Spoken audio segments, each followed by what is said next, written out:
Is it the right move for United? I think it is, Scott. I did a piece on the Sunday when Amorim had gone, and I think I was one of the first ones to do the Carrick link. It was actually played down to me at the time. I said, well, that's not what I'm hearing. I think he would want it. And I like him as a person, not just because of his Middlesbrough links, because it didn't really work out at Middlesbrough. Actually, I thought it was, again, he's a huge disappointment where he should have took us up in that first season, where he took over us and we went out to Coventry in the semi-finals. For Middlesbrough to get into the Premier League, Michael Carrick, he had to beat Coventry and Luton. And we failed at the final hurdle, but that team was a joy to watch. That first team in his first spell, 4-2-3-1, which is the formation that you will be playing at United now. Very much not dissimilar to Sir Alex's team. You're going to have two attacking fullbacks, but who have to defend as well. You will play two. I say two holders. It isn't two holding midfielders. Maybe at City against the weekend, it may turn into two holders, but primarily he has one sitter who is a ball player. And then the other one is more number 8, the box-to-box. So we had the Hayden Hackney playing that second holding role, and he had free license to get up and down. And you had the other holder. And then you had the 3 behind the front man. And one point I'd like to make, Scott, it's really exciting, I think, for United. Chuba Akpom, in that first season, scored over 30 goals playing for Middlesbrough. He did that playing in the number 10 role. He didn't do it playing number 9. We had Cameron Archer up top. And a few others at a time. The 2 players either side of the 10, they can be either inverted or out wide. We had Marcus Fors playing out wide right. We had Ryan McGree for a lot of that season playing inverted. So there's a lot of manoeuvrability in this Carrick system. But I genuinely think that Matthias Cunha in that number 10 role, Michael Carrick will be licking his lips to put him there. And Michael Carrick knows how to get the best, to get 30 goals out of Chuba Akpom. Every Middlesbrough fan will tell, and at the time I told you he was the biggest one-trick wonder, wasn't he? One season wonder. I said to you at the time when we were working together, that's how it's panned out. But he got the best out in Michael Carrick. He'll play that front man, so I think the system will suit him. And well, why I say about that middle 2, Scott? People say, "Oh, well, Amorim did that." No, it's very different to what Ruben Amorim did. He will have a holder, a ball player, a Michael Carrick figure, if you like, which I think is why we're seeing the Ruben Neves links. A player who we both love. I know we spoke many an hour about how good he was. So I'm very excited for you guys if that does come off. But we'll talk about that in a moment. But the other player, the Hayden Hackney role that he played at Middlesbrough, I think Bruno could play that very successfully. I think so. So Bruno won't be asked to play. He won't be asked to track back to a certain degree, but all midfielders have to a certain degree. But I think in the Michael Carrick system, I think Bruno could play in that central midfield option. It will give Kobbie Mainoo a chance as well. But I think in this system, he'll have a holder, which will probably be Casemiro. But Bruno playing there, it won't be the same as what Amorim was asking him to do.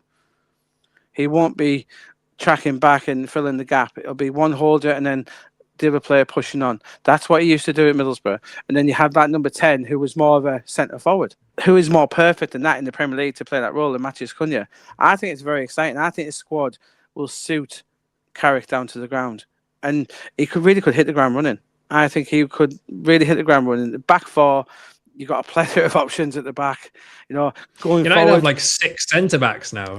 You know, going forward, I'd love to see a run of Euro and De Ligt. But we've got Lisandro Martinez, one of your favourites. I'm sure he still is, Scott. He always was. And then up top, you've got Cunha with Ahmad and Mbeumo either side with Sesko up front. This squad could be built for Michael Carrick. It really could. I'm quite surprised, actually, at what you've said there around where Bruno could potentially play. And I think the thing that's struck me over the course of the last few days is if Bruno's in the 10, where does Cunha go?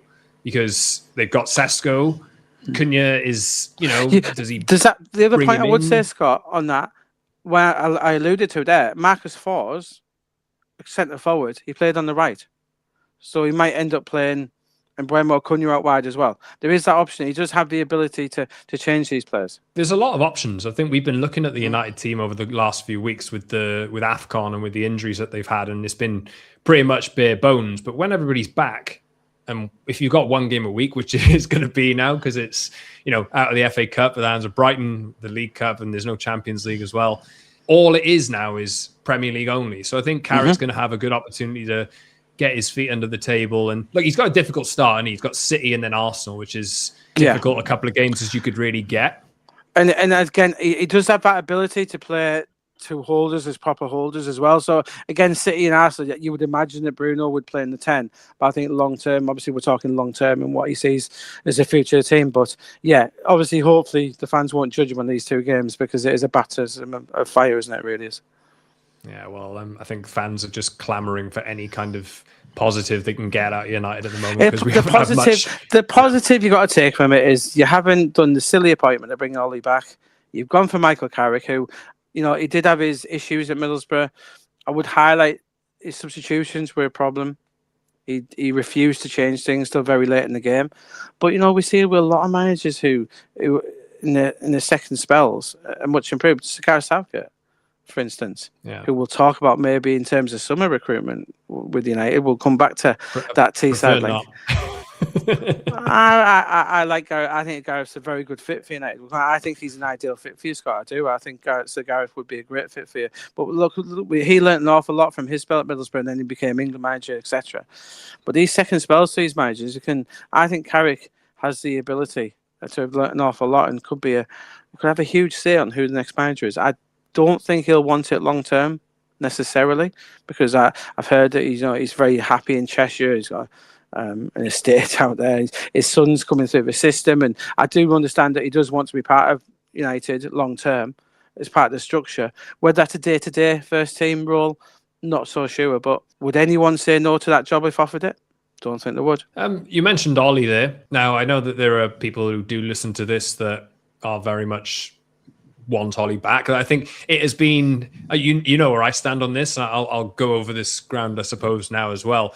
I know where you stand on it, but you haven't said it on the podcast for a long time. Let's just say it probably wasn't the right decision to go back to Ollie, and maybe they have come out on the right end of this. I think they've seen sense. I thought Ollie was the accidental hero of the situation last time. He came in. It was one of the easiest fixture schedules in its history, I think, at the time when he took over. He did a brilliant job. There's a reason that football clubs don't use social media and voting systems for the fans to pick the teams every week. The same reason they shouldn't use social media for the fans to pick the manager. Unfortunately for Ollie, they did. And it was only going to end in one way. It was, they had the mate in charge, which with Carrick, it's not going to be that same situation. I don't think that Ollie ever had the respect of the dressing room that he did from the fans and the former players. The players didn't respect him, as we said for a long time, Scott, and that's how it panned out. I think it's a different situation with Michael Carrick. I really do. Nothing against Ollie whatsoever. I think you should try and get him involved in the club. He's an inspirational character, and he always will be linked. But yeah, as you said, the options they had available to them, Carrick is really the sensible choice. And we don't often say that with United, do we? That they make the sensible choice. But in this moment, I think they have. They're coming under fire a lot, obviously, for the decisions that I just mentioned. You can't keep making a hope that at some point they will stumble upon the right decision and United will be able to stabilise a little bit. But let's just dig in a little bit more to Carrick's time at Boro. Like, just you watching them, like following Boro, like, how did you feel watching them? Did he kind of reel you in? How was it for you? And did it kind of sour towards the end? He took over a lowly Middlesbrough at the time, bottom half, and we soared up the table. We were the best. And I think that people speaking to Michael, it'll be one of his regrets for his career. No matter, even if he goes on and does things for United, which I certainly hope he does. That first season at Middlesbrough, we should have gone up, Scott. We really should. As I've alluded to, we lost to Coventry in the semi-finals. Gustavo Hamer with the goal, but we had the best team in that division. We really did. Archer and Akpom and Zach Stefan in goal, who was tremendous at the time. The young Hackney midfield. We were brilliant. We really were. And we were on a high. The fact we loved Michael Carrick. We really fell in love with him. And that's why, obviously, the second season we missed out on the playoffs and it didn't go our way in the third season when January went wrong. He opted for Iñárritu, which went against him because it didn't work out. But it ended sourly, Scott. It did, but there was that real. It was probably a bit similar to what happened with you and Ollie, where it was over, but it was such a heart wrenching gut punch that, if only that had worked out. I think more so for Carrick because we were with him. Well, you probably weren't there with Ollie, but with Michael, we were so close. And we've been out of the Premier League for the biggest stint. Now we've never been so close to that Premier League, and with him in the Premier League, again, it's one of those sliding doors moments where Michael Carrick with Middlesbrough in the Premier League, I think would have been pretty magical. I do. Yeah. I think he's one like as a player, he's a classy performer. I think he'll be better at Premier League level, and that's why I'm excited for you guys. I think you're getting you're getting an interim boss, but you're getting a really exciting one. He knows his stuff. He really does. Yeah, I think that's the thing I've been thinking the last few days is that he was so intelligent as a player, and you'd think that kind of thing and that intelligence and that brain would be able to translate into coaching, into management. I've been really wanting to see what he can do in the Premier League. I just didn't think it would be at United for the next 5 months. Yeah, you've got he's your version of Gerrard, Lampard, who we're seeing have a success there. United haven't really had that, so I think it's a great chance for him to really express himself, as you say. Could he do that at Middlesbrough? Probably not, to a certain extent. This is a real chance saying, right, okay, if he's one of those people, I imagine, on the training ground. We see it a lot, we saw it with Jack Wilshere when he was at Norwich and stuff, where and when Rooney throughout his managerial career, where he'll be on the training ground saying to the players, I want you to do this, this and this. And half the players at Middlesbrough say, "Well, we don't have the ability to do that, boss." Whereas at United, he's going to be on the training ground now, and these players are really going to love working with him. They really are. I think it's really exciting. I think it'll get the place going. I think you'll see a bump. I think you're going to take something off in one of these two games. I think United are going to take something off one of these teams. I'm not saying both, because obviously I'd be a millionaire and put money on it if I thought that, but I think you're going to see a real bounce from Michael Carrick. It says horrible to Ruben to say a cloud's been lifted, but I think it has really. I think it's just you can see a pathway forward now. Well, I think under Ruben Amorim, I couldn't see that pathway. I couldn't see where you were going. He was just so frustrating that taking that centre half off every game, where it was just became a bit laughable. And all your rivals, I think all your rivals, Scott, were happy. We're happy for Hamilton to stay there because, did anyone ever think Amorim was going to finish better than fourth place as United boss? No. But I think now the United have made this change. You got Mbeumo, Cunha, a rejuvenated Kobbie Mainoo. I certainly hope you do. I think there's a real pathway to the future for United now, which I think had been bricked up a little bit under Amorim. It really had. And yeah, I feel like I'm excited for Michael Carrick. I really, really hope he does well. And I think he's got a great chance. I know some United fans will be a bit reticent because you've been there with the Ruben Van Nistelrooys and the Ollie, but I think Michael's a different kettle of fish to them. Yeah, I think so. That's the thing that struck me as well. I just, the way, because he's had that chance as well, because he's done well with Boro, like as you said there in that first season where he had that real uptick. We were literally, what I'd say to United fans is, at one point we were the best team in the Championship by a country mile. Yeah, it didn't work out. That was early on as well. Yeah, early got us going straight away, and we should have won the play. We should have beaten Coventry, and then we would have beaten Luton. We would have, 100% we would have. It still brings a tear to the eye now where we should have been in the Premier League then. But yeah, and the Michael Carrick songs, I remember getting into Boro at the time when my son was just getting into the club as well. He used to love chanting the Carrick songs, etc. And it was great. I'm really excited for Michael Carrick, and Jonathan will get going as well, which I guess we might talk about as well. Where I did suggest this, and a few journalistic colleagues were saying, oh, that can't be right. And I said, well, I'm hearing wrong, and they would say, oh, that Leeds link and stuff. I said, well, you talking the Leeds link? You signed Alan Smith as the most Leeds person ever to be born, and you signed Rio Ferdinand. So I don't think there's an issue with Middlesbrough born Jonathan Wood. Let's not forget he wasn't Leeds born, as Rio wasn't. So it's not that much of an issue. And as I said, if a club sign Alan Smith, you can never, ever mourn about signing any Leeds player in history, can you? That was the thing that I thought of Jonathan Woodgate in that Strongbow, Leeds shirt from 2002, I think it was, or whatever. But yeah, you're right. I remember Alan Smith moving to United and he scored. I think he scored his first game as well, didn't he? United against, but again, Carrick learned off Mainoo, Scott. Imagine Lenny Yoro learning off one of the greatest England defenders of his generation. We talk about Rio and all that. He did get that move to Madrid as well. He did get that move to Real Madrid as well. Woodgate, and he was amazing at Middlesbrough. He came back and played. He's one of the greatest defenders I've ever seen in Middlesbrough shirt, and that's high praise. When I'm talking about the likes of Southgate, Ekiog in recent years, Jonathan Woodgate, there was no better. than him in the Middlesbrough shirt. He was world class. You mentioned there about Lenny Yoro, you mentioned Kobbie Mainoo as well. I think we've kind of tread over this question already, but are there any like potential winners that you see? Yeah, I think the vast majority, Scott. It sounds weird. Diego Dalot will be happier under Michael Carrick than Ruben Amorim. He was caught between a rock and a hard place. He's not a winger back. He might be a wing back, but Dalot would be perfect for a Carrick system. He really will. The defenders are what they are, But I think Mainoo, will get his chance. Does he get a chance in the first team? But I think he will get a chance to work with Carrick and then see again that pathway for the future. So I wouldn't necessarily think that Mainoo starts at the weekend. He might do, might be wrong. But I think the thing with what Michael Carrick might do, he might very well be able to persuade Kobbie Mainoo he has a future at United, which I think is key to that. So I think in the long term, Mainoo will see it as a positive. And I think it's really exciting for the forward line.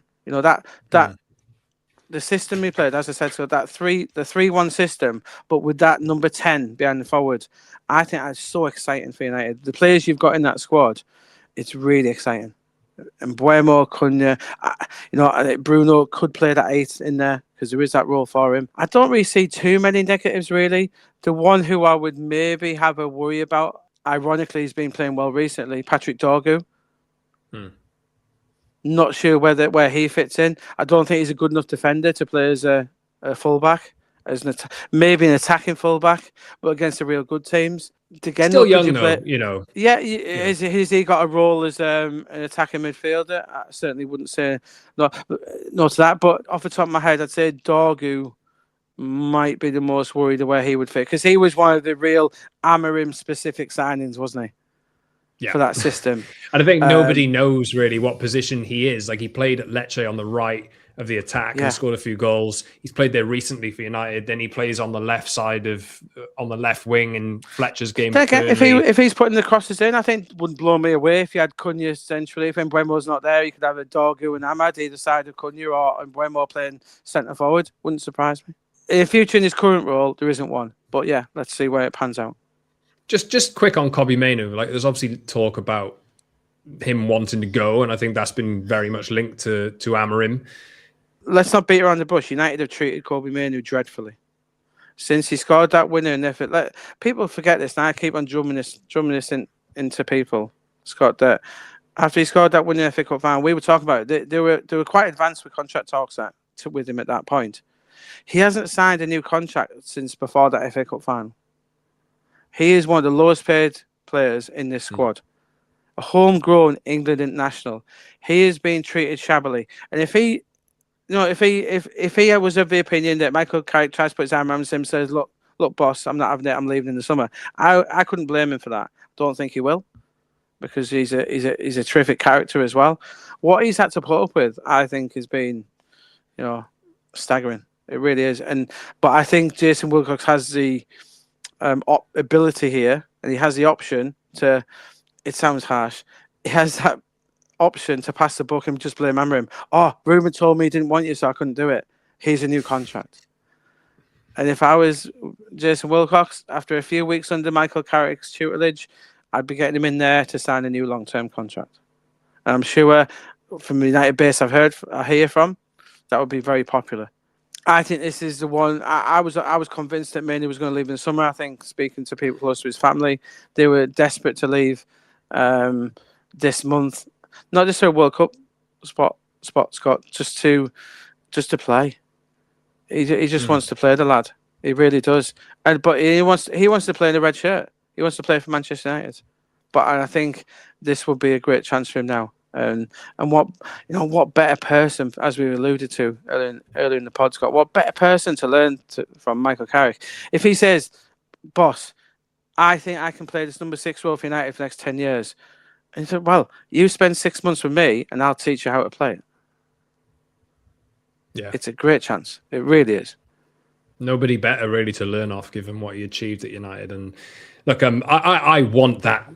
I want that to play out. I want Kobbie Mainoo to be there and play every week for United for the duration. I think just there's a reason, Scott. All these teams want Kobbie Mainoo. They can see it. They can see of course. Yeah. Kobbie Mainoo really is that home-born product who, and I agree with Paul Scholes and stuff when these foreign players. United cannot afford to let him out the door. They really can't. Yeah, I think that's something they would regret absolutely. So, given what we've talked about the midfield a bit, it'd be remiss of me to not to ask you about Hayden Hackney. But what you have just been talking about there in terms of how Carrick has balanced the midfield and how he had more of a sitter in there, and Hackney was the one who kind of The legs had license to go forward.